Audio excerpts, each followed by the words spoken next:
Good morning students. आज हम midwifery में अपना नेक्स्ट टॉपिक करेंगे एंटीनेंटल केयर। कल हमने पढ़ा था हाई रिस्क प्रेगनेंसी के अंदर एंटीनेंटल केयर की एम्स या उसकी इम्पोर्टेंस। तो आज हम कंप्लीट डिटेल में पढ़ेंगे एंटीनेंटल केयर क्या होती है।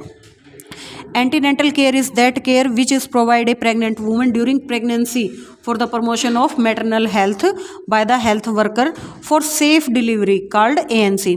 यानी ANC वो केयर होती है जब एक प्रेगनेंसी के दौरान प्रेग्नेंट वुमन को उसकी मैटरनल हेल्थ को प्रमोट करने के लिए हेल्थ वर्कर के द्वारा जो केयर प्रोवाइड की जाती है ताकि उसकी सेफ डिलीवरी हो सके, उसको हम क्या कहते हैं, ANC।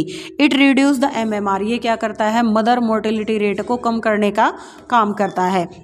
एम्स हमने कल पढ़ लिए थे कि ANC क्या करती है, हाई प्रेगनेंसी को कम करने का काम करती है।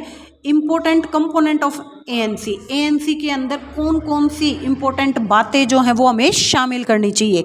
तो सबसे पहले देखेंगे कि इसकी ज़रूरत क्यों पड़ती है और ये कैसे एक प्रेग्नेंट वुमन की हेल्थ को प्रमोट करने का काम करती है। तो सबसे पहले है early registration in primary health centre. सबसे पहले ANC के दौरान हमें क्या करना चाहिए, जो प्रेग्नेंट वुमन है उसका रजिस्ट्रेशन करना चाहिए, चाहे वो किसी भी प्राइमरी हेल्थ सेंटर पे जा करके सबसे पहले क्या करे, अपना रजिस्ट्रेशन करवाए। उसके बाद उसकी हिस्ट्री को टेकिंग करना है, यानी हिस्ट्री लेनी है हमने कि उसकी लास्ट मेंस्ट्रुएशन पीरियड कब था, एक्सपेक्टेड डेट ऑफ डिलीवरी क्या है, हिस्ट्री ऑफ एनी इलनेस यानी कि उसको पास्ट में कोई मेडिकल डिजीज़ कंडीशन तो क्रिएट नहीं हो रही थी। फैमिली हिस्ट्री लेंगे, पेशेंट का नाम, एड्रेस, मोबाइल नंबर, आधार कार्ड, ग्रेविडा प्रेगनेंसी कौन से नंबर की है, मदर का ऑक्यूपेशन क्या है, मदर किस रिलीजन की है, ये सारी हिस्ट्री हम क्या करेंगे, ANC के दौरान ही मेंटेन करके रखेंगे। नेक्स्ट आता है ANC के इंपॉर्टेंट कंपोनेंट में कि लेबोरेटरी इन्वेस्टिगेशन, यानी हम लैब की क्या क्या इन्वेस्टिगेशन करवाएंगे।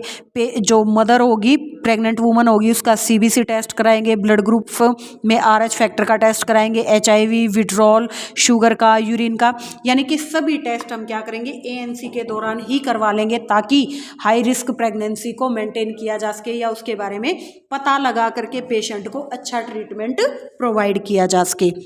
नेक्स्ट आता है फिजिकल एग्जामिनेशन। ANC पे ही हम क्या करेंगे, टाइम टू टाइम, क्योंकि 10 से 12 विजिट ANC के दौरान होती है, तो हम पेशेंट की हाइट, वेट, TPR यानी वाइटल साइंस को मेंटेन करेंगे, ब्रेस्ट का एग्जामिनेशन करेंगे, एब्डोमिनल ग्रिप बना करके देखेंगे और वजाइनल एग्जामिनेशन भी करेंगे, क्योंकि कई बार क्या होता है, कुछ वजाइनल प्रॉब्लम हो जाती है, तो वो ANC के दौरान ही अगर हम फाइंड आउट कर लेते हैं और उनका टाइम से ट्रीटमेंट करवा के हम क्या कर सकते हैं, सेफ डिलीवरी या सेफ प्रेगनेंसी को मेंटेन करके रख सकते हैं। Role of nurse in ANC के दौरान नर्स का रोल क्या होता है, सबसे इंपॉर्टेंट रोल किसका होता है, नर्स का ही होता है, क्योंकि नर्स जो चीज़ें पेशेंट को बता सकती है उससे क्या होगा, पेशेंट की हेल्थ बेटर हो सकती है या सेफ डिलीवरी जो है वो पेशेंट की हम कंडक्ट करवा सकते हैं।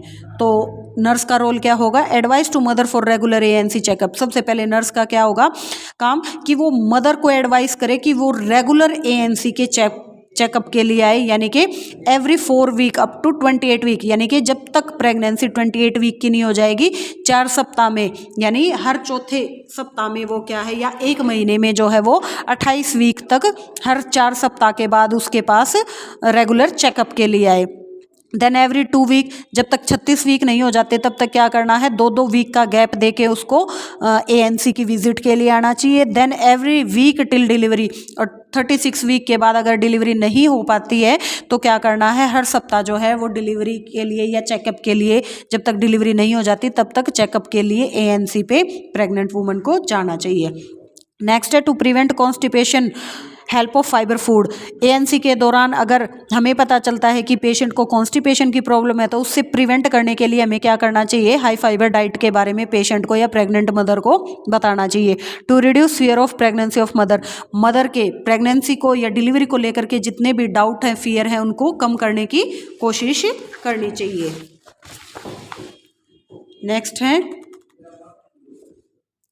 To reduce fear of delivery, यानी प्रेगनेंसी को लेकर के जो फियर थे उनको रिड्यूस करना है, डिलीवरी को लेकर के जितने डाउट हैं या कैसे कंडक्ट करना है डिलीवरी को, उन सब को लेकर के जो फियर प्रेग्नेंट वुमन को है वो रिड्यूस करने की कोशिश करनी चाहिए। मदर को पर्सनल हाइजीन के बारे में एजुकेट करना चाहिए। To educate the mother to wear loose and comfortable clothes, यानी मदर को क्या एजुकेशन देनी चाहिए कि प्रेगनेंसी के दौरान लूज या कंफर्टेबल जो है वो क्लोथ्स को वियर करना चाहिए। To avoid high heels shoes and slippers, यानी कि हाई हील्स शूज हैं या सैंडल हैं उनको नहीं डालना चाहिए।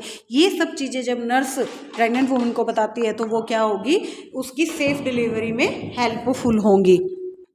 To educate the mother about breast hygiene, breast की कैसे हाइजीन को मेंटेन करके रखना है उसके बारे में एजुकेशन देगी नर्स।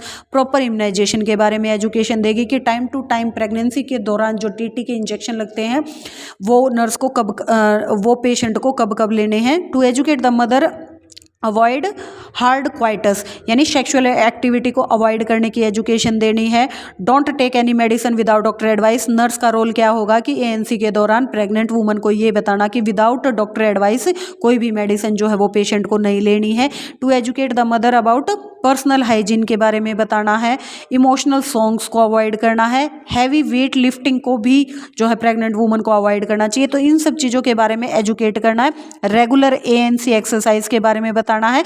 लास्ट मंथ जब चल रहे हो तो क्या है, जर्नी को अवॉइड करना है, यानी लॉन्ग जो जर्नी होती है उसको अवॉइड करना चाहिए।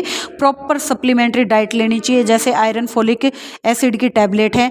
ट्राई टू हैप्पी, हमेशा खुश रहने की कोशिश करनी चाहिए। To ensure all ANC investigation done, और ये भी देखना चाहिए नर्स को या एजुकेट करना चाहिए मदर को कि एएनसी के दौरान जितनी भी इन्वेस्टिगेशन होती है वो पेशेंट ने कंप्लीट करवा ली हो। Prepare her self for family planning, और नर्स का इंपॉर्टेंट रोल क्या होता है कि पेशेंट को फैमिली प्लानिंग के रिगार्डिंग प्रिपेयर करना। अडॉप्ट फैमिली नॉर्म्स, यानी कि स्मॉल फैमिली नॉर्म्स को, यानी छोटे परिवार के लिए जो नॉर्म्स होते हैं उनको अपनाने के लिए उसको बोलना चाहिए। और मेंटल स्ट्रेस को अवॉइड करना चाहिए। तो ये हमारा इंपॉर्टेंट क्वेश्चन था। मोस्टली जो है एएनसी केयर के बारे में क्वेश्चन पूछा जाता है। नेक्स्ट है हमारा माइनर डिसऑर्डर इन प्रेगनेंसी, यानी प्रेगनेंसी के अंदर जो पेशेंट को माइनर डिसऑर्डर होते हैं, यानी छोटे छोटे जो डिसऑर्डर्स